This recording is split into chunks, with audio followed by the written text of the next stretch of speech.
everyone. So my name is Jessel Arsonomon. I'm discussant for today. So my topic is all about social dimension of education. So first, I will to introducing about sociological perspective. Pakibasa. The sociological perspective is a way of understanding society that emphasizes the interconnectedness of social structures, institutions, and cultural norms. So, ang sociological perspective ay ito ay isang paraan ng pag-unawa sa lipunan. Nagbibigay din ang pagkaugnay sa mga strukturang institusyon, panlipunan at sa pamantayang pangkultura. So, dito ay nagalayong ipaliwanag kung paano ito. So, sa pamagitan nito ay magkaroon tayo ng mga bagong insight sa mga isyu tulad ng powers dynamics, tapos inequality at mga cultural norms ng lipunan. So, next naman ay why do we need to study sociological perspective? So, binibining Nicole, pakibasa, at magbigay ka ng konting Sociology is the scientific study of the human society and social behavior. It seeks to understand how individuals interact with one another, as well as how groups and societies are structured and function. So, according sa nakalagay sa text, it is all about, it is a study of kung paano ba interact yung individuals into another, and also, maaari din itong group kung paano ba interact sa society. So, maraming salamat. Nicole, so bigyan natin siya ng tatlong palakpak. Energy naman, guys. 1, 2, 3. So bakit kailangan studian ang sociological perspective? Kasi ito ay ang scientificong pag-aaral sa lipunan ng mga tao at panlipunang pang-uugali. So, nilalayo nito kung paano magkaunawaan ang mga tao at mga individual sa lipunan or magkasunduan ito sa grupo sa lipunan. So, bawat individual ay may kasunduan. So yun dapat magkaunawaan ang mga tao. So, what are social dimension of education? So, pakita sa supreme knowledge. Education itself supports the social system. It supports the citizens' collective ideals and goals. On the one hand, education advocates consensus in social talks and cooperation. So, maraming salamat. So, ang edukasyon ay mismo ay sumusuporta sa sistemang panlipunan. So, sinusuporta nito ang mga mithiin at layunin ng mga tao.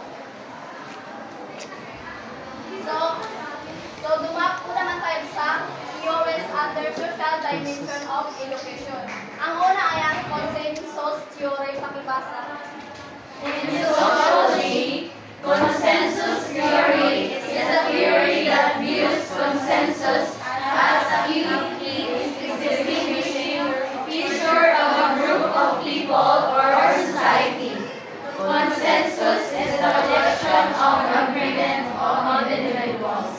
So, ang father ng philosophy na ito ay si Emily Durkheim. So, ang sabi niya, sa isang madaling salita, so ang consensus theory ay isang collection of agreement of individuals. So, dahil dito ay nakakaroon tayo ng kasunduan ng mga tao, mga grupo sa lipunan. So, naintindihan ba? So, may tatlong premise of consensus theory. Ang una ay ang social order, pangalawang social regulation, ang pangatlo ang stability. So, ang una ay social order. So, dito ay tumutukoy sa kaayusan ng lipunan, ng pagkakasunduan na o tinatawag ng peace order na walang gulo sa lipunan. Ang pangdalawa naman ay social regulation. So, dito ay pinoprotektahan ng publiko ang mga yan. Halimbawa dito sa kaligtasan, kalusugan, kapaligiran, at kaayusan ng lipunan. So, ang pangatlo ang stability.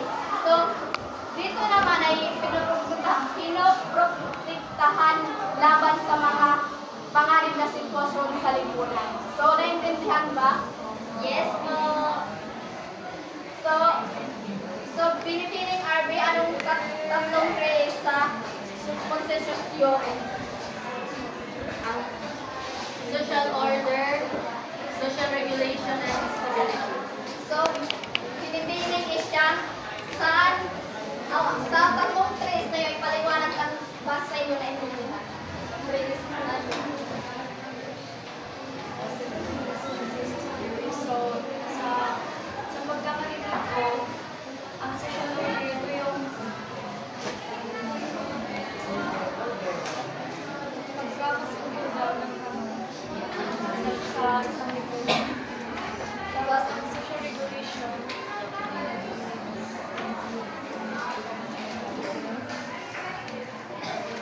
Maraming salamat po siya.